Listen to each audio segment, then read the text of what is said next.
तो मेरे प्यारे बच्चों, जीवीएन क्लासेज यूट्यूब चैनल में आपका हार्दिक अभिनंदन, हार्दिक स्वागत। मैं एक बार फिर से नीरज सिंह आज इस वीडियो में आपके सामने जो है मैथमेटिक्स इंटरमीडिएट की 11वीं कक्षा के जो है पहला ही चैप्टर है समुच्चय सेट।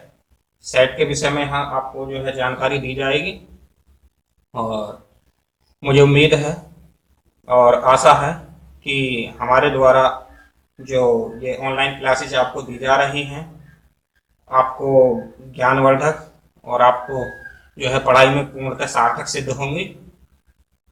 तो साथ ही मैं अनुरोध करता हूं कि जो भी हमारे चैनल से न्यू स्टूडेंट जो है जुड़ रहे हों और जिन्होंने अभी तक हमारे चैनल को सब्सक्राइब ना किया हो तो कृपया वो हमारे चैनल को सब्सक्राइब भी कर लें। तो देखिए, बात करते हैं हम समुच्चय की।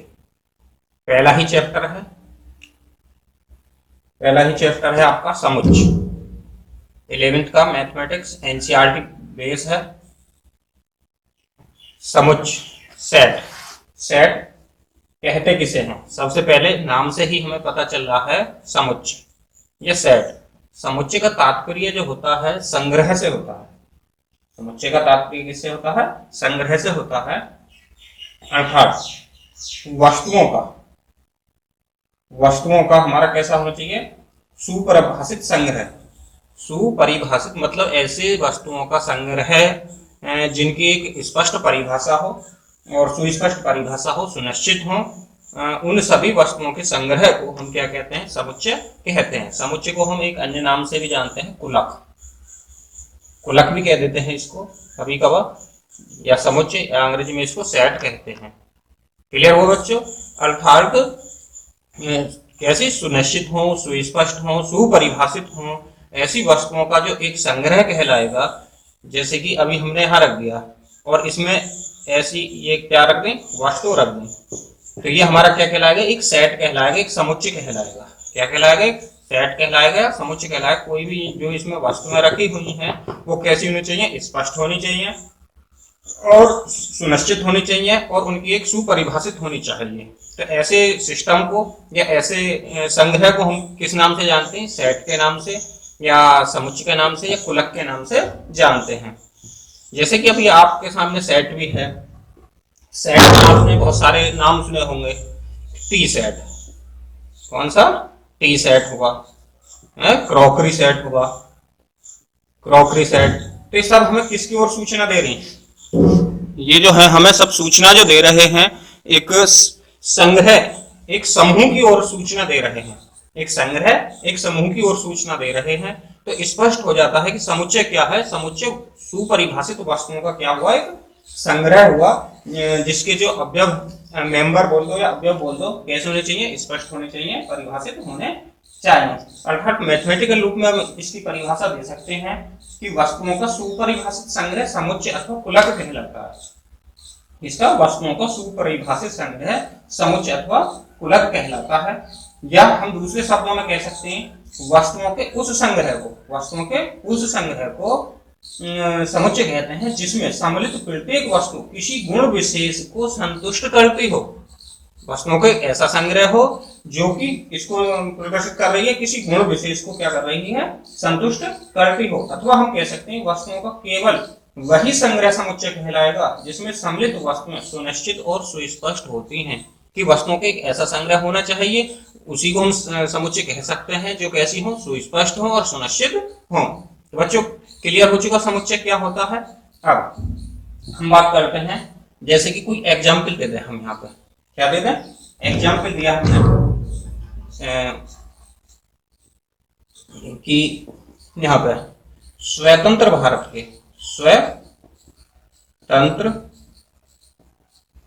के समस्त प्रधानमंत्रियों का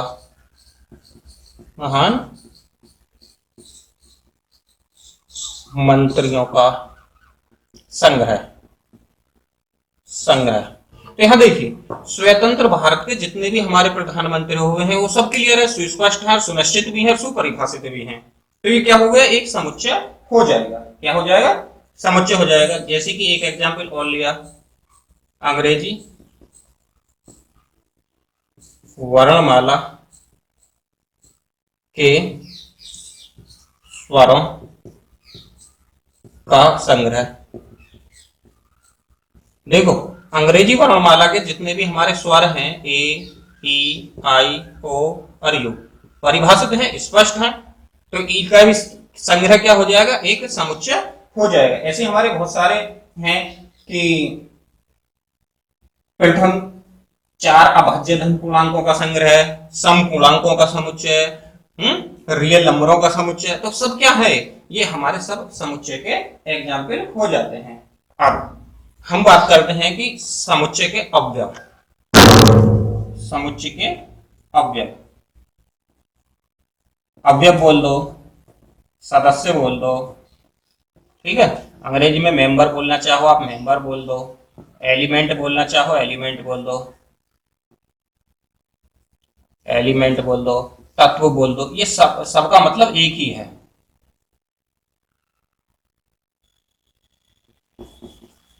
सबका मतलब क्या है, तत्व बोल दो, एलिमेंट बोल दो, नंबर बोल दो, सॉरी मेंबर, मेंबर मेंबर बोल दो, सदस्य बोल दो, अवयव बोल दो, तो इनका सबका तात्पर्य यही है। ये सब के सब क्या है, तुम्हारे प्रियवाची शब्द बोल सकते हैं हम इनका। अब अवयव सबसे ज्यादा प्रचलित हमारा नाम अवयव होता है। क्या होता है, अवयव, या हम उसको एलिमेंट भी बोल देते हैं।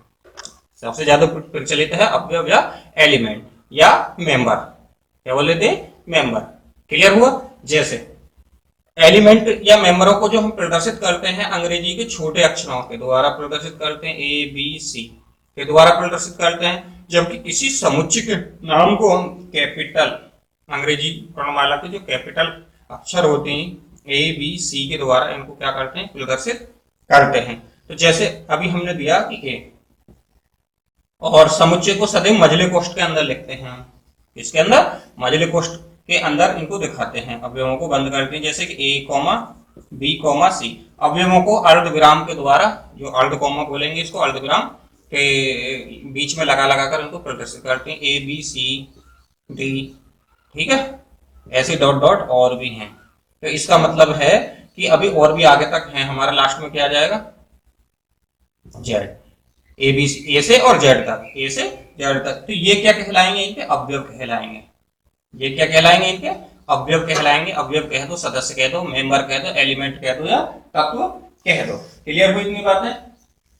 अब किसी भी समुच्चय का अवयव है या नहीं है, इसको प्रदर्शित करने के लिए एक हम संकेत बिलोंग्स टू का प्रदर्शन जो है यूज करते हैं, प्रयोग करते हैं।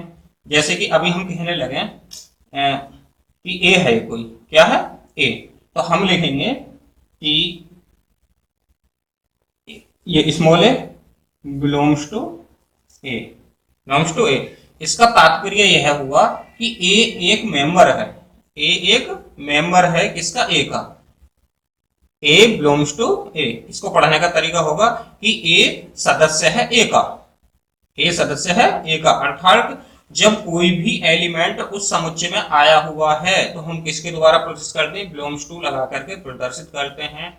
और जब कोई भी अवयव उसमें सम्मिलित नहीं है तो हम यहाँ पे लगाते हैं फिर does not belongs to, does not belongs to. जैसे कि अभी हम कहने लगे एक्स तो है इसमें, अभी हमने बोल दिया दो, two does not belongs to A, मतलब कि दो मेंबर नहीं है इसका। तो सही बात है, इसमें दो नहीं है, यहाँ बोला ए बिलोंग्स टू ए, तो इसका मेंबर ये इसमें है।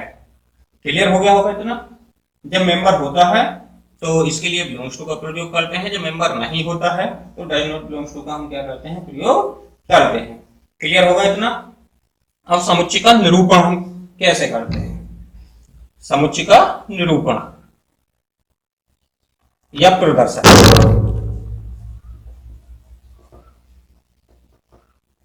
समुच्चय का निरूपण या बोल दो इसका प्रदर्शन, मतलब लिखने का तरीका सीधा यह होगा, निरूपण या प्रदर्शन। समुच्चय का निरूपण या प्रदर्शन हम दो विधियों से करते हैं। क्या विधियों से करते हैं, दो विधियों से। एक तो होती है तुम्हारी सारणी, सारणी विधि। सारणी विधि को अन्य नामों से भी हम जानते हैं, इसको तालिका भी बोल दो तुम, तालिका विधि, तालिका विधि या रोस्टर विधि, रोस्टर विधि। सारणी विधि बोल दो, तालिका विधि बोल दो, रोस्टर विधि बोल दो, या सूची विधि भी कह सकते हैं, सूची विधि भी बोल सकते हैं। तो विशेषकर प्रचलित हमारा रोस्टर विधि या सारणी विधि होता है, तो ज्यादातर प्रचलित है वो रोस्टर विधि या सारणी विधि के नाम से जाना जाता है। यदि कहीं तालिका विधि या सूची विधि भी आ जाता है तो इसका मतलब भी तुम्हारा इसी से होता है। दूसरी विधि है तुम्हारी गुण विधि, गुण विधि या निर्माण विधि, या निर्माण विधि या नियम विधि, नियम विधि।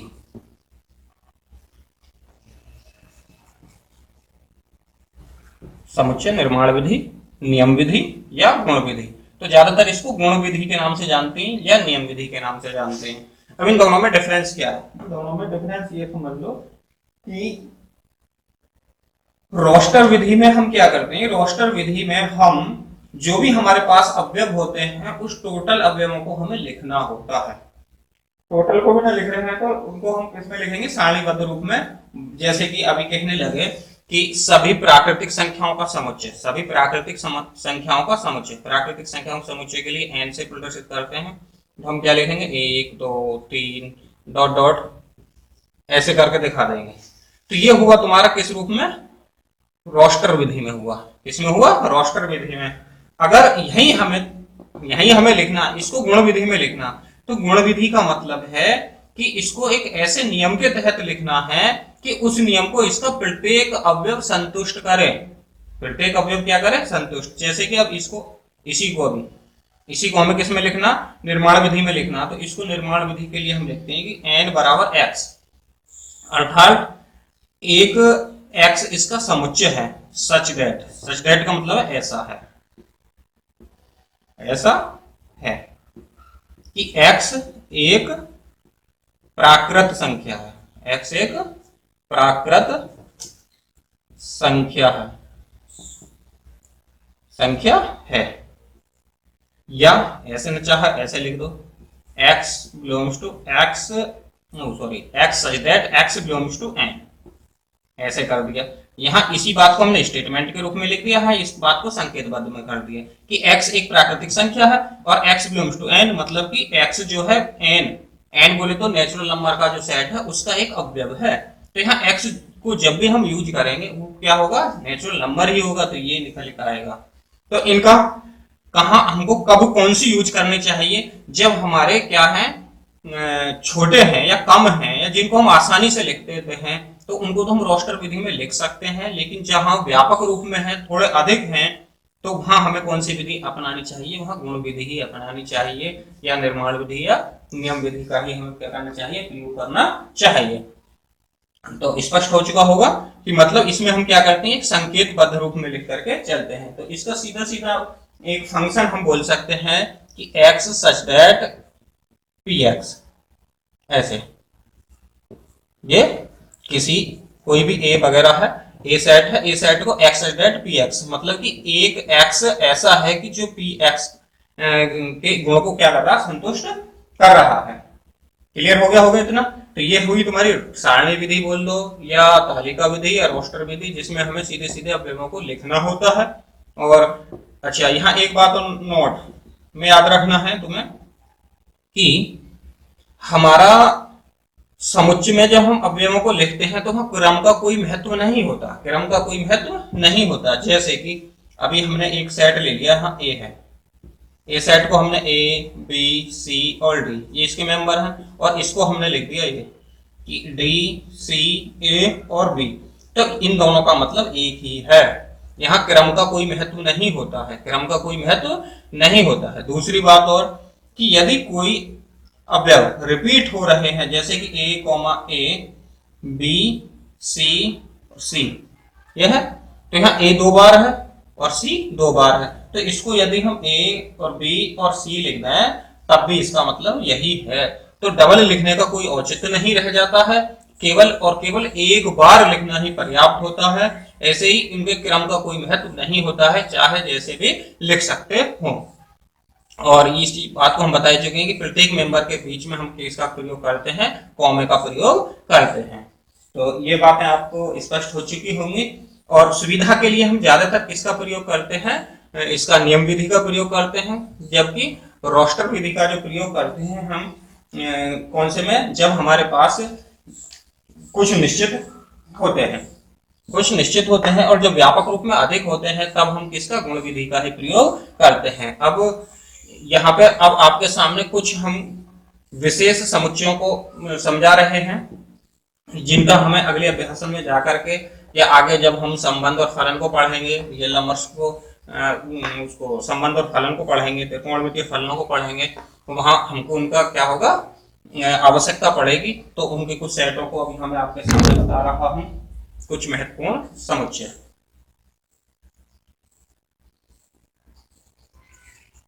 महत्वपूर्ण समुच्चय,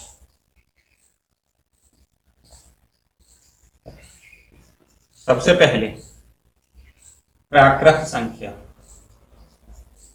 प्राकृत संख्या देखो पहले लिख देते हैं। दूसरी पे है तुम्हारी पूर्ण संख्या,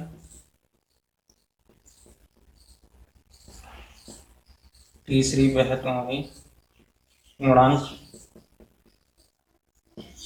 चौथे पे है तुम्हारी परिमेय, पांचवें पे है तुम्हारी अपरिमेय, और छठे पे है वास्तविक, और सातवें पे है तुम्हारी सम्मिश्र संख्या।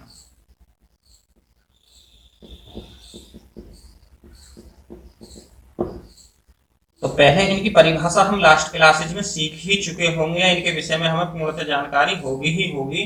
तो यहाँ भी थोड़ा थोड़ा मोटे मोटे रूप से आपको जो है बताते भी चल रहे हैं। प्राकृतिक संख्या वे संख्याएं होती हैं जो 1 से शुरू होकर इनफाइनाइट तक पहुंचती हैं, मतलब जो हमारी गिनने वाली गिनते 1 2 3 4 5 जितनी भी हैं वो हमारी क्या कहलाती है, प्राकृतिक संख्या कहलाती है। और प्राकृतिक संख्याओं को हम किससे डिनोट करते हैं, एन से, कैपिटल एन से, नेचुरल नंबर।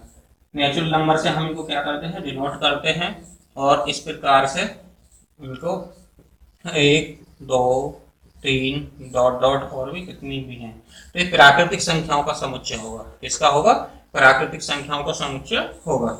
उसके बाद पूर्ण संख्याएं, पूर्ण संख्याओं को बॉल नंबर कहते हैं और इसके लिए W का यूज करते हैं। इसमें क्या होता है, प्राकृतिक संख्याओं के साथ हम जीरो को और शामिल कर लेते हैं, तो जीरो और जब शामिल होगी तो हमारी सेट क्या बन जाएगा, 0 1 2 3 और डॉट डॉट डॉट सब आ जाएंगे। उसके बाद पूर्णांक की बात करें तो पूर्णांक के लिए हम लास्ट वीडियोज में बता चुके थे कुछ बातें। आई या जेड से डिनोट करते हैं, आई या जेड के द्वारा डिनोट की जाती हैं। तो ये हमें होती है तुम्हारी -इन्फिनिटी से और +इन्फिनिटी तक, -3 -2 -1 0 1 +1 +2 +3 और डॉट डॉट डॉट डॉट। अच्छा, अब यही एक बात और समझना है आपको। अभी यदि हम यहां बोल रहे हैं आई, देखो इन चीजों को भी बताएंगे, आई पॉजिटिव या जेड पॉजिटिव। अब ध्यान देना, आई या जेड पॉजिटिव, या तो इंटीजर या जेड के द्वारा दिखाते हैं। तो पॉजिटिव का मतलब है केवल और केवल कैसे पूर्णांक, धनात्मक पूर्णांक। तो धनात्मक पूर्णांक तुम्हारे ये बन गए, कौन से बन गए, ये वाले। तो ये बनेगी 1 2 3 4 dot dot dot dot infinite. अब यहीं से ध्यान देना, ये वाली जो चीज है और ये वाली अलग है क्या, नहीं है। तो इसका मतलब ये जेड पॉजिटिव इनको हम बोलते हैं, तो ये नेचुरल ही हो जाती है। ठीक है, आई पॉजिटिव या जेड पॉजिटिव या एन क्या हो जाएंगे, वो नेचुरल नंबर ही तुम्हारे सामने आ जाएंगे, मतलब प्राकृतिक संख्या ही आ जाएंगे। इस बात को समझ चुके होंगे। और यदि हम यहाँ पे कर दें आई नेगेटिव या जेड नेगेटिव, तो इसका मतलब है केवल और केवल ऋणात्मक पूर्णांकों का समुच्चय, ऋणात्मक पूर्णांकों का समुच्चय। -1, -2, -3, -4 dot dot dot dot minus infinity तक हम चलते हुए चले जाएंगे। तो इसका मतलब क्या हुआ कि माइनस केवल और केवल कैसी होंगी, ऋणात्मक पूर्णांक ही होंगे तुम्हारे। क्लियर हो चुके होंगे। यदि हम केवल और केवल बोल रहे हैं पूर्णांक, तो पूर्णांक के लिए हमारा ये होगा, क्योंकि इसमें हमने धनात्मक और ऋणात्मक नहीं बोला है, तो धनात्मक ऋणात्मक नहीं है तो दोनों का सम्मिलित ही होगा, minus infinity two plus infinity. ऋणात्मक अनंत से लेकर धनात्मक अनंत तक होगा, डॉट डॉट -3, -2, -1, 0, +1, +2, +3 ऐसे ही चलते हुए चले जाएंगे।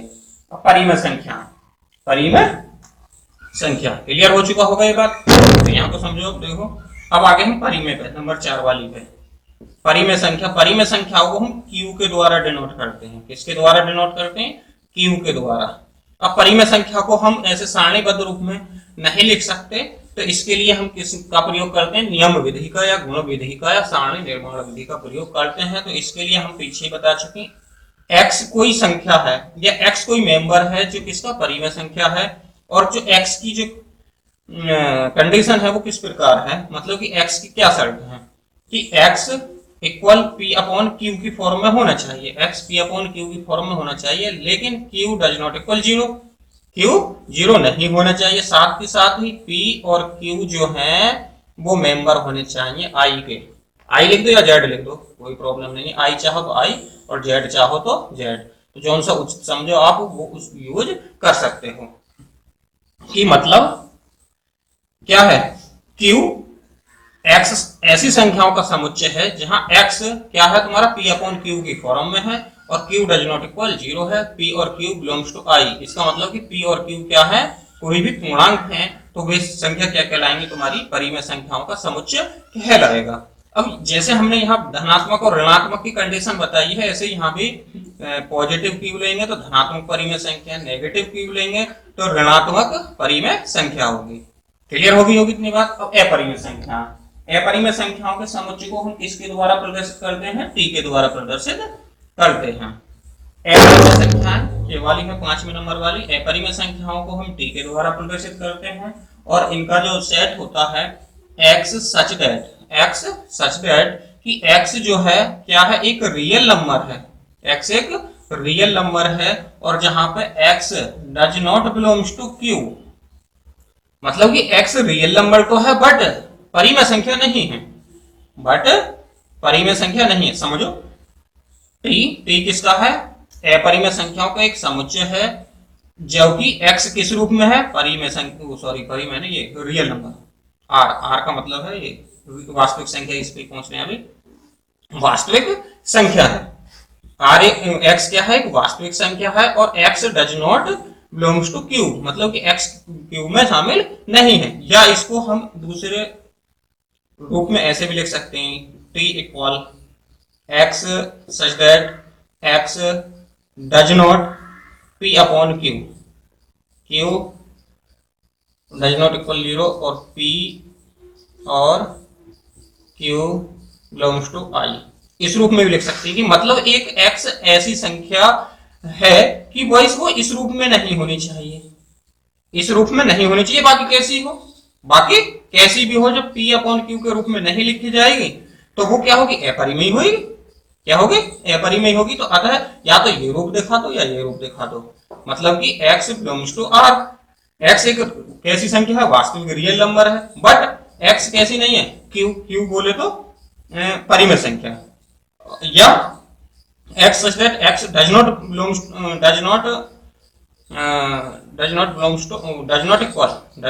इक्वल पी अपॉन क्यू, कि x p बटे q के रूप में नहीं है, उसके अलावा कुछ भी है, तो क्या होगी? ये हमारी क्या कहलाएगी? अपरिमेय संख्या कहलाएगी। तो स्पष्ट हो चुके होंगे। अब आते हैं हम वास्तविक संख्याओं पे। क्या आते हैं? वास्तविक संख्याओं पे। तो वास्तविक संख्याओं के लिए देखिए, इनको मिटा देते हैं, ऊपर को देख लीजिए। वास्तविक संख्या के लिए हम किसका प्रयोग करते हैं? आर का। R equal x such that x एक क्या है? वास्तविक संख्या है, एक्स एक वास्तविक संख्या है। पीछे ही हम आपको समझा चुके हैं, लास्ट वीडियो हमारे देख सकते हो, उसमें पूरी डिटेल हम आपको समझा चुके हैं। यहाँ केवल और केवल हम समुच्चय समझा रहे हैं। तो यदि पूर्ण रूप से डिटेल देखनी है तो हमारी लास्ट वीडियो जो है, लास्ट वीडियो को आप हमारे प्ले लिस्ट में जाकर के आप वहां से इसको वास्तविक संख्याओं के विषय में संपूर्ण जानकारी ले सकते हो। तो इस रूप में दिखा सकते हैं या इस रूप में भी दिखा सकते हैं, x belongs to r, sorry x such that x belongs to r, कि r क्या है, r ऐसी संख्याओं का समुच्चय है जहां x क्या है, एक x क्या है, एक उसका रियल नंबर का एक सदस्य है। या हम इसको और भी अन्य रूप में लिख सकते हैं कि r equal x such that x such that x square, ये अर्थात रियल नंबर x ऐसी है कि जहां x का स्क्वायर हम करें तो वो 0 से बड़ा आए या 0 के बराबर आए। क्लियर हो रही है? क्यों? क्योंकि x स्क्वायर का मान कभी भी नेगेटिव नहीं आ सकता। जब नेगेटिव नहीं आएगा तो वो या तो 0 होगा या 0 से बड़ा होगा, 0 होगा या 0 से बड़ा होगा। क्लियर हो चुकी होगी? तो या तो ये रूप दिखा दो या ये रूप दिखा दो या ये रूप दिखा दो, तीनों का मतलब एक ही है कि x दैट x एक वास्तविक संख्या, या x such that x belongs to r, या x such that x square greater than और इक्वल 0 से। क्लियर हो गया? अब अगले पे आते हैं जो सम्मिश्र संख्याएं। सम्मिश्र संख्याओं की संपूर्ण जानकारी जब हम चैप्टर पाएंगे सम्मिश्र संख्याओं वाले पर, वहां पर सम्मिश्र संख्याओं की संपूर्ण जानकारी हो जाएगी। हम केवल और केवल हम सेट की जानकारी आपको दे रहे हैं। तो सम्मिश्र संख्याओं को कॉम्प्लेक्स नंबर बोलते हैं और इसको सी से डिनोट करते हैं। इससे डिनोट करते हैं, कैपिटल सी। सम्मिश्र संख्याओं के समुच्चय को किसके द्वारा प्रदर्शित करते हैं? सी के द्वारा प्रदर्शित करते हैं। और x सच दैट x बराबर किस रूप में है? a प्लस आई बी के रूप में है, जहां पे a और b belongs to r and i square बराबर -1, आई स्क्वायर बराबर -1। अर्थात x c ऐसी संख्याओं का समुच्चय है जो कि x है, और x कैसा है? x इस रूप में है कि जिसको x को इस रूप में लिखा जा सके, a प्लस आई बी, जहां a और b क्या है? रियल नंबर है। a और b रियल नंबर है, और i यदि i का स्क्वायर किया जाए तो उसका मान कितना होगा? -1 होगा। क्लियर होगा? तो ये हमारे पास जो है आपको 8 प्रकार के यहाँ समुच्चय बता चुके हैं, जिनका हम आगे चल करके एक्सरसाइज में यूज करेंगे, और साथ के साथ उसमें भी पहुंचेंगे जब हम क्या कहते हैं संबंध और फलन में, वहां भी इन सेटों की हमें आवश्यकता होगी। तो अगली वीडियो में हम आपको बताएंगे समुच्चयों के प्रकार। कौन से बताएंगे? समुच्चयों के प्रकार को बताया जाएगा, और इस पे आधारित जो एक्सरसाइज है उसको भी कंप्लीट कराया जाएगा। तो इस वीडियो में इतना ही। सो थैंक्स, धन्यवाद। अगली वीडियो में पुनः मुलाकात करते हैं। ओके।